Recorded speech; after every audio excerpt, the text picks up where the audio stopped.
जब तक मैं जिंदा हूं तब तक किसी रहमो करम पर मेरा समाज नहीं जिएगा जब तक मैं जिंदा हूं। इस केस की जांच कोर्ट के मॉनिटरिंग में हो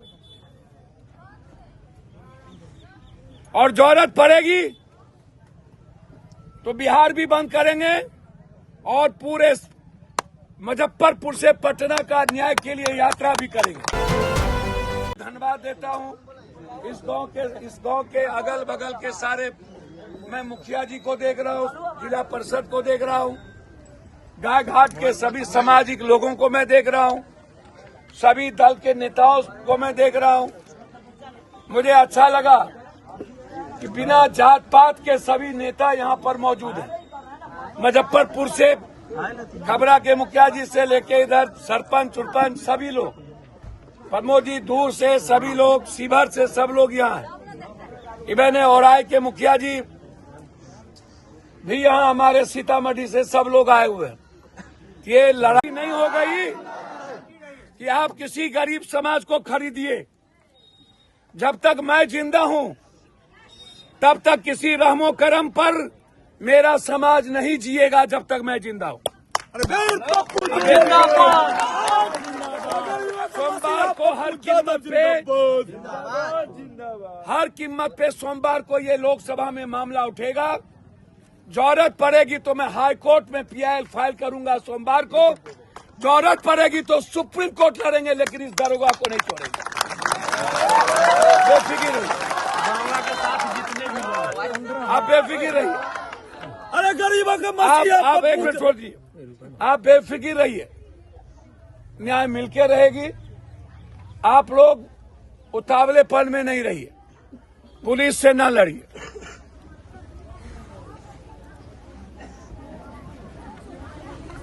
संघर्ष करना होगा हम सबको लोकतांत्रिक तरीके से धरना देना होगा। हम लोगों को सभा करनी होगी, हम लोगों को अपनी ताकत का एहसास कराना होगा। इसीलिए चुप नहीं बैठेंगे। आप बेफिक्र रहिए, सोमवार को ये आवाज उठेगी किसी भी कीमत पर। आप सुनिएगा, हर परिस्थिति में हम इस पर बकसने वाले नहीं हैं और सोमवार को ही हम हाई कोर्ट में PIL डालेंगे कि इस केस की जांच कोर्ट के मॉनिटरिंग में हो और जरूरत पड़ेगी तो बिहार भी बंद करेंगे और पूरे मुजफ्फरपुर से पटना का न्याय के लिए यात्रा भी करेंगे। आप बेफिक्र रहिए। अरे गरीबों का मसीहा पप्पू यादव जिंदाबाद। मैं अपनी माँ बहनों से कहूंगा कि लाश सड़ जाएगा और वो लाश जब तक रहेगा उसके परिवार और परिजन काफी बुरे परिस्थिति में रहेंगे। हम SP साहब से सिर्फ एक रिक्वेस्ट करना चाहेंगे कि SP साहब, इस केस की जांच आप न्याय कर दीजिए। DIG साहब से भी आग्रह करेंगे कि इस केस की जांच आप न्याय तरीके से कर दीजिए। और राजा सिंह की हरकत, पहले थाना प्रभारी भी थे तब भी था, औराई में और कांटी में भी था। ये कोई हरकत उसकी नई नहीं है। इसलिए ये इनको यह लगता है कि इनके आका लोग इनको बचा लेंगे और ये अपने आका के नजदीक रहते हैं। हमारे लिए कानून सर्वोच्च है, वर्दी का सम्मान सर्वोच्च है और आपसे उम्मीद है यदि आप न्याय नहीं देंगे तो हम तो लड़ने के लिए आए हैं। हम मरने वाले कौम हैं, हम डरेंगे नहीं और अपने परिवार के लिए लड़ेंगे जब तक न्याय नहीं मिले। यदि सत्ता कानून निभाने वाले आतंकवादी हो जाए, अपराधी हो जाए, तो फिर न्याय के लिए कुछ भी किया जा सकता है। यदि SP साहब से मेरा आग्रह है कि SP साहब, ना तो कोई मुठभेड़ हुई, ना तो कोई झगड़ा हुआ, रात में ना तो कोई आदमी थे। मैं आपको चैलेंज करता हूं एसपी साहब, यदि झगड़ा हुआ हो तो आप वीडियो दिखाइए। मैं वो नहीं कह रहा हूं, आप शांत रहिए। नहीं आप वीडियो दिखाइए कि जब आपके थाना प्रभारी आए और उस वक्त 2 से 3 आदमी से ज्यादा रात में बाथरूम जब बकवास हुआ तब लोग और 2-3 आदमी निकले। ना कोई यहां पर पब्लिक क्लैश हुई। कौन पब्लिक 12 बजे रात में जगी रहेगी? क्यों जगी रहेगी? आप रेड करने आए तो किसको पता चलेगा? और यदि पब्लिक क्लैश होता तो उसका वीडियो बनता। पहले से पब्लिक मॉब होती। सोशल मीडिया का युग है। आप उस मॉब को आपके पास होता, आप उसको गलत डाइवर्ट कर रहे हैं और प्रेस के लोग गलत लिख रहे हैं। भैया कब तक जात पात कीजिएगा सब प्रेस के लोग?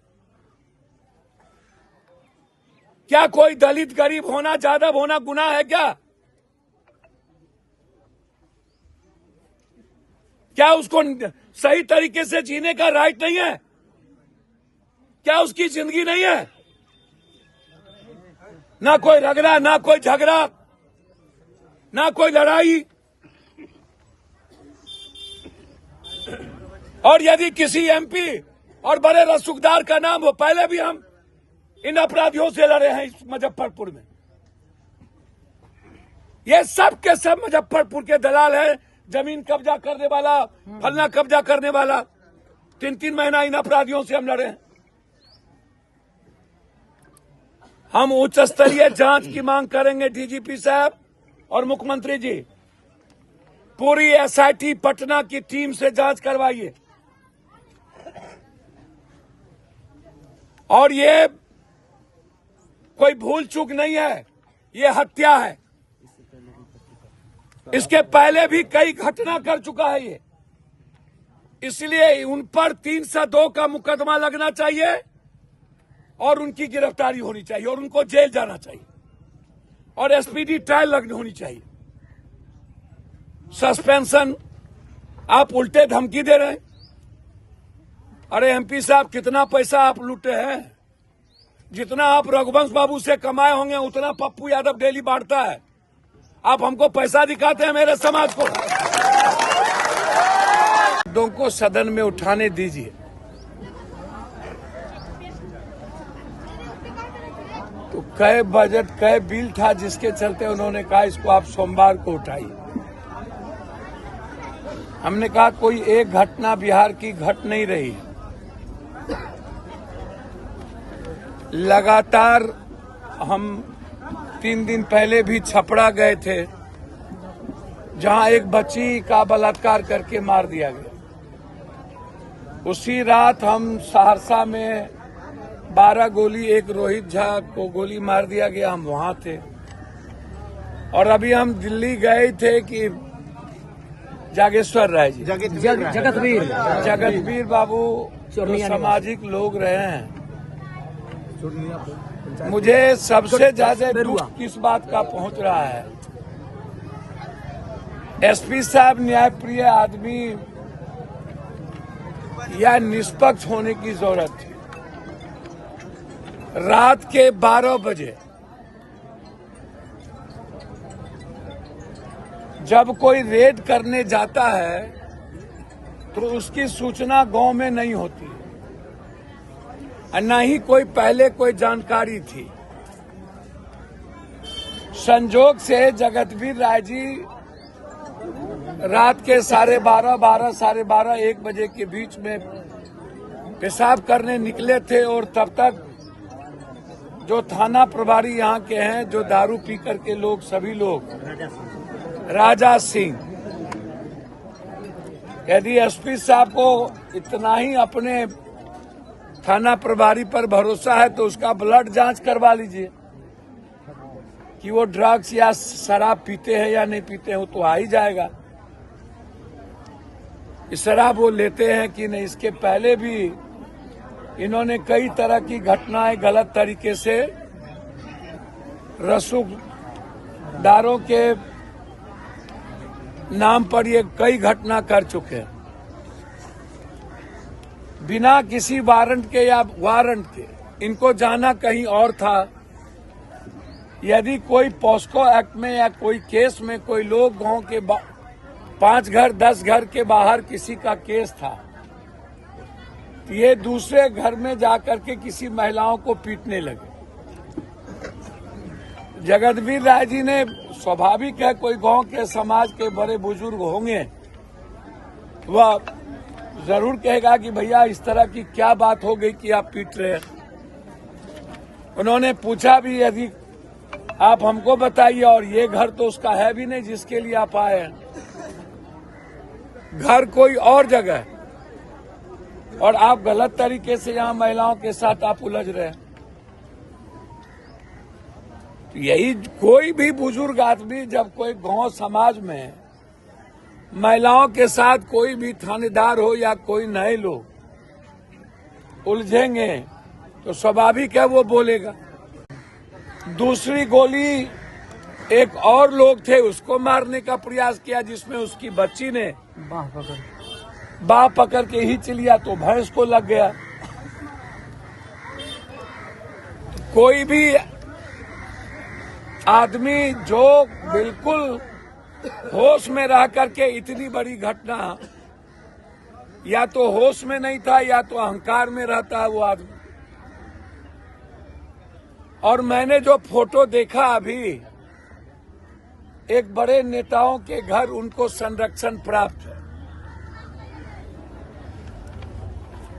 उनकी तस्वीर है और उनका ये विधानसभा भी है, उनका संसदीय क्षेत्र भी है। उनको इतनी बड़ी लोकतांत्रिक व्यवस्था को खत्म करने वाली ताकत, उसको जात पात में नहीं देखा जा सकता है। और हम बार बार इस बात को कहते हैं, यदि समाज का नेतृत्व यदि कमजोर कायर लोगों के हाथ में चला जाए तो वह समाज का इतिहास धीरे धीरे खत्म होने लगा। हम लड़ना छोड़ दिए, हम संघर्ष करना छोड़ दिए, हम मरने की तैयारी करना छोड़ दिए।